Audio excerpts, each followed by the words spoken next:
I play in a band now called Coney Hatch, a Canadian hard rock. Yeah. And, Dude, hold on a second. Time out. So Helix, Coney Hatch, Aaron, you're in all of the like classic, like, dude, I'll use it again, talisman, like lore of Canadian metal and hard rock. You're like this, you're the peacemaker, you're the band-aid, you're the heavenly creature who's like keeping this alive. I just fucking love it. I'm sorry I just had to tell you that. I'm so lucky. I just show up, and I guess eventually they let me in. I don't know. Well, and I'm working with a guy out of Jersey, Jack Frost. I don't know if you know. I know Jack. Yeah, fantastic. I'm writing songs. He's in fucking Aldo Nova. I know, dude. I just was talking to someone. He took your gig. He took your. I should be in Aldo Nova. I thought I was. No, I'm just kidding. Well, you're playing with every other Canadian rock band. You know, next thing you know, you're going to whip out Sign of the Gypsy Queen.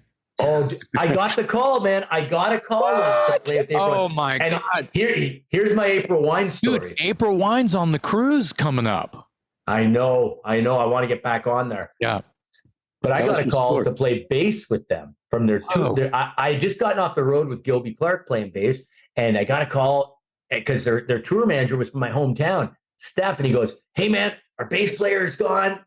He's playing with Celine Dion now, and I need. Can you learn this? I'm in." So he sends me the set, sends me all the stuff. Okay, man, here are the dates, big string of dates. I'm going, and then Miles Goodwin phones me. He goes, "Hey, you're a guitar player." And I go, "Yeah, but I play bass." He goes, "Let me stop you right there. I play bass too if someone puts a gun to my head. I'm too old to take a new band promo shot. You'll be gone as soon as you get a guitar gig." And I went, "Yeah, probably." He goes, "Thanks for your time." Yeah, okay. I lost it. But you know what, man? He wasn't wrong. He's like talking about a guy who's been through the ringer, right? Yeah, you can't get mad about that. So. Not at all. I just thought it was so funny. I never earned and lost a gig so fast in my life.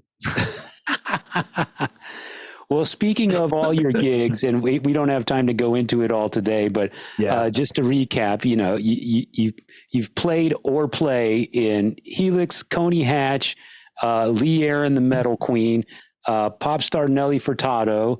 But I know you and met you as the guy who fronted his own band called Crash Kelly. What is the status on Crash Kelly today? Guys, I can tell you with great joy that I just got the first mix back of some new Crash Kelly music that's going to be coming out, but it's a companion album for the book. So I'm going to be doing all these classic 80s covers, and I just did the first one, and I'm working. So I'm working on that right now. I'm working on a new record that's going to come out as a Crash Kelly record. And you know, I have such fond memories of us playing together, Broken Teeth and Crash Kelly in Los Angeles, and Jason was so kind and encouraging and complimentary. And I have to tell you what that meant to me as someone who was suffering from severe imposter syndrome at the time.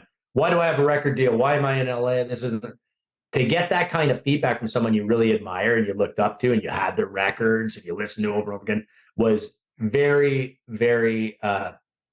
It was so important to my development. So, Jason, I want to thank you. I've thanked you for that, but I'll do it publicly. So, thank you.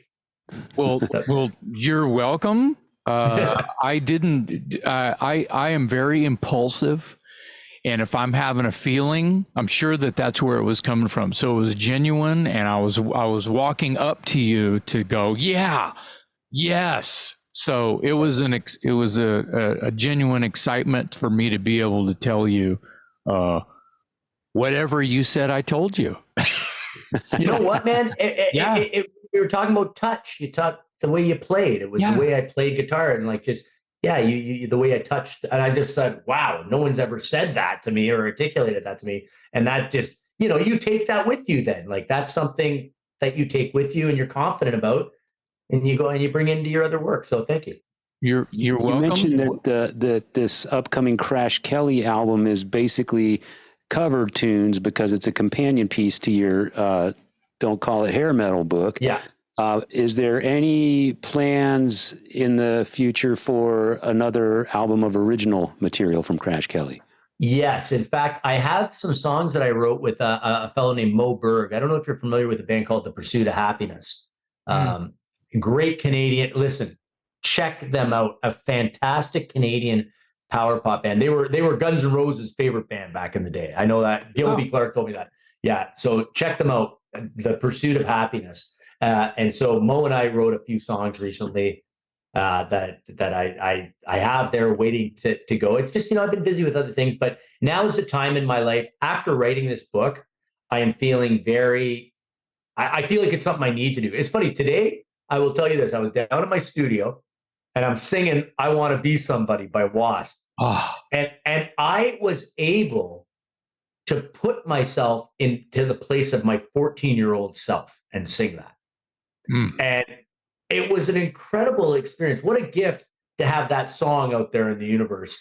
What a gift it was back then to have something where it's like, I want to be somebody. It's true. Like, I do want to be somebody. Like this anthem, this rallying call for individuality, right? When you're feeling like you're just part of the wallpaper is pretty powerful. So this is something I'm doing that I just feel I have to do. I don't think I'm adding anything new to these songs. I'm certainly not the greatest singer in the world, but I feel I have to, and I realize it's really the culminating activity in this exercise. I always just wanted to get inside the music I loved. I wanted to be inside it. And now this allows me to do that. And I'm working with a very talented engineer, mixer, Frank Reiner, who he just sent me the mix. And it sounds like you dropped the needle. And it sounds like when I'm in my parents' basement in 1986. And this is what I want. Yeah. So hopefully there's a few people out there in the world who want that too. But if there's not, I'm okay. Yeah. Well, we want it here at the Talk Louder podcast. So Thank you, gentlemen. Yes. I was gonna play show and tell today, but I didn't prepare myself. I still have the Crash Kelly 3/4 sleeve raglan that you gave me at South by Southwest in 2005, and it's 3/4 sleeve like baseball jersey. So I can only wear it in the wintertime, and here in Texas that means about 2 weeks out of February. Right. But I do still have it. That's amazing, still have it. Yeah. Now, I wanted to make sure that Crash Kelly was still active and still possibly doing something. I'm happy to hear that you are. Tell people where they can get your book. Don't Call It Hair Metal. Anywhere you find books. I've been blessed with a really great publisher, ECW Press, a great distributor. So at all your, I forget what your big chain is. At Borders. That's one. That's one of them. Amazon, anywhere you find books. And you know what? I know you can get it in a lot of cool independent bookstores. So, Barnes and Noble. Barnes and Noble is still around. Yeah. Yeah. People should. Anywhere you get your books, you should be able to get it. Well, it's a great book. So congratulations. I know I can imagine putting a book together is a lot of time and effort, especially when you interview people on top of just the writing that you would have done by yourself. So a job well done. Thank you for entertaining me with the pages. Thank you for sending it to me. I appreciate it, and I hope others will too.